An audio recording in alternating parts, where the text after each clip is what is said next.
O'lim ko'z yosh to'kkanda. Abdurashid Nurmurodov. Hujjatli qissa, hikoya va esselar. Yo'lchi yulduz. 2019-yil 25-dekabr. Bir buyuk odam biz yashab turgan yorug' olam bilan abadiy xayrlashdi. Bu judolik yuragimga tosh bo'lib botdi. Bu ulug' shaxsni vatan himoyasida ko'rsatgan qahramonliklari mamlakatining harbiy sohadagi rivojiga qo'shgan hissasi, yurtining sodiq farzandlarini kamolatga yetkazishdagi xizmatlari, barkamol avlodni tarbiyalash, ularni xalqi, vatani tarixini o'rganishga bag'ishlab yozgan yuzlab asarlari millionlab odamlarning ma'naviy mulki bo'lib qoldi. Chehrasidan nur yog'ilib turgan nigohida odamzodga mehr muhabbat uchqunlari olovlangan, yozgan kitoblarida dunyo tinchligini, totuvligini yurak-yuragidan istagan bu inson Rossiya Harbiy Fanlar Akademiyasining prezidenti, armiya generali, harbiy fanlar va tarix fanlari doktori, professor Mahmud Garif edi. Harbiy sohada armiya generali eng yuqori unvon, ilmda harbiy fanlar va tarix fanlari doktori, professor, bular ilmning eng oliy unvonlari. Elning ilm ahlining siyosatchi yo'lboshchilarining orasidagi obro' e'tibori osmon. Bu osmonga millionlab odamlar havas qilgan. Ana shu odamzod havaslangan cho'qqida Mahmud Garif turibdi. Vatan himoyachisi bo'lish eng sharafli kasb. Ilm ahllari xalqning ko'zi, qo'li, sarbonlaridir. Bunday sharafli ishdan o'zga sharaf yo'q. Mahmud Garif ana shu ikki buyuk sharafga erishgan benazir inson edi. Bu ulug' inson uzoq yillar mening vatanimda yashagan yurtdoshim, vatandoshim ham edi. Ana shu inson bundan 24 yil ilgari meni yana qayta asarlar yozishga chorlab, ijod yo'limni to'g'ri o'zanga boshlab yuborgandi. Hamma orzulardan voz kechib, ko'ngil xufton yurgan kunlarining birida eski qadrdon akalardan biri Jabbor Razzoqov telefon qilib qoldi. Oldiga kelib ketishimni so'radi. Bordim. Jabbor aka meni iliq kutib oldi. O'tgan kunlarni eslashdik. Unda Jabbor aka gazetaning bosh muharriri edi. O'sha vaqtlari aka gazetani respublikadagi eng mashhur matbuot maydoniga aylantirgandi. Shu sabab o'quvchisi juda ko'p edi. Mening ham ilk maqolalarim ana shu maydonda tug'ilgandi. Aka o'rnidan turib, shkafidan bitta kitob oldi. Kitob muqovasida shunday yozuvlar bor edi. Garif Moya Последняя война. Jabbor aka kitob yuzini mehr bilan silab, armiya generali, Rossiya Harbiy Fanlar Akademiyasi prezidenti, harbiy fanlar va tarix fanlar doktori, professor Mahmud Garif kitobingga bag'ishlab maqola yozibdi.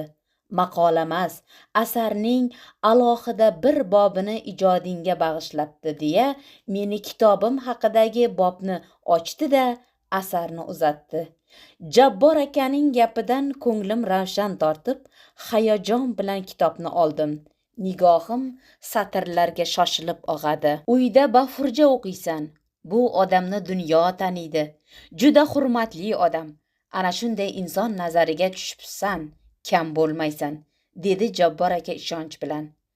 Ustoz bilan xayrlashib ko'chaga chiqaman. Bundan biroz oldin kayfiyatsiz holda binoga kirgan bo'lsam, aka bilan uchrashgach, a'lo kayfiyatda ortga qaytaman. Hamma odam ko'zimga yaxshi ko'rinib, kitobni bag'rimga bosib, odamlar orasida ketib borardim. Bu ko'ngilni ravshan qiluvchi, meni yana yozishga chorlovchi voqea bahor oyida sodir bo'lgan edi. Ishxonaga kirgim kelmadi. U paytlari televideniyada ishlardim. Odami yo'q joylarga ketgim keldi. Xayolimga Toshkent viloyatida yashovchi ukam Vohid keldi. yo'lga tushdim. Yetib bordim. Tashqaridagi chorpoyaga joy qildik. Atrofimda samoga bo'y cho'zgan teraklar bargi xuddi salomga oshiqqanday epkin zarbidan bir-biri bilan o'ynashib, shivirlashardi. Ularni o'zim ekkanman. Shuning uchun bu teraklarning har bir harakati menga yangilik bo'lib tuyuladi. Ular bolamga o'xshaydi. Kitobni qo'limga olib, maqolani o'qiy boshlayman. Qarshimda o'zga olam, o'zga dunyo bor salobati bilan ko'rinish beradi. Men shafqatsiz afg'on urushining asl kelib chiqish sabablarini anglay boshlayman. Mahmud bobo suratiga tikilaman. Nigohlarimiz to'qnashadi. Kaftida dunyoni ko'rib turgan odam kitobida savollarimga javob berganligini o'qib, yuragim orziqib ketadi. Beixtiyor ruhim tetiklashib, qalbimda g'alayon boshlanadi. Shuncha vaqtlardan beri sukut saqlagan qalb Mahmud bobo gaplaridan kuch olganday meni yana qayta yozishga chorlaydi. Shunday buyuk odam yozganlarimni e'tirof etib, yana menga kitobiga dastxat yozib yuborishini o'ylab, yoshligimda ota-onam vafot qilib ketgan bo'lsa-da, yetim emasligimni his qildim. Ruhimni ko'tarib, boshimni silovchi bir inson borligidan qalbim quvonchlarga to'lgandi. O'zimni qo'yarga joy topolmasdim. Ukam urush nogironi. Uni bag'rimga bosib, "Vohidjon, endi biz yetim emasmiz. Bizni yaxshi ko'radigan bobomiz bor. Mana kitobi men haqimda yozibdi", deya unga kitobni uzataman. U minada portlagan, shuning uchun bir ko'zi ko'rmaydi. Kitobdagi armiya generali formasida tushgan bobo rasmini ko'rib, "Shu odam siz haqingizda yozibdimi?" deya ishonchsizlik bilan hayajonlanib menga tikildi. Aslida ham ishonib bo'lmaydigan voqea edi-da. Ukamdan kitobni olib, o'sha bobini ochib qayta uzatdim. U o'qiy boshladi. Jilmayib yig'ladi. Sog' ko'zidan quvonch yoshlari yuziga oqardi. Oradan bir necha kun o'tib, o'zimni bosib olib, Mahmud boboga qo'ng'iroq qildim. Telefon go'shagida menga tanish ovoz. Chunki bu ovoz egasini ko'p marotaba televizorda ko'rganligim uchun ovozi ham tanish bo'lib ketgandi. "Hayya", jonlanib salom berdim. Shunda Mahmud bobo o'zbek tilida gapiraver, dedi menga dalda berganday. Keyin o'zi ona tilimda Abdurashid yozgan kitobing menga juda yoqdi. Asaringni o'qib xayolimga bir fikr keldi. Endi sen ulug' vatan urushi odamlari haqida ham bir kitob qilishing kerak. Bu juda og'ir ish, ammo qo'lingdan keladi. Men senga ishonaman. U biroz tin oldi-da, yana so'zida davom etdi. Ulug' vatan urushi haqida ko'p kitoblar nashr qilingan, ammo urush psixologiyasi, ularning urushdan keyingi jarohatlari, oddiy jangchining o'y-xayollari, og'riqlari, azoblari, urush surunkali kasallik ekanligini elga yetkazuvchi kitoblar kam. Ayni bugungi kunlarda bunday asarlar juda zarur, dedi kuyunchaklik bilan.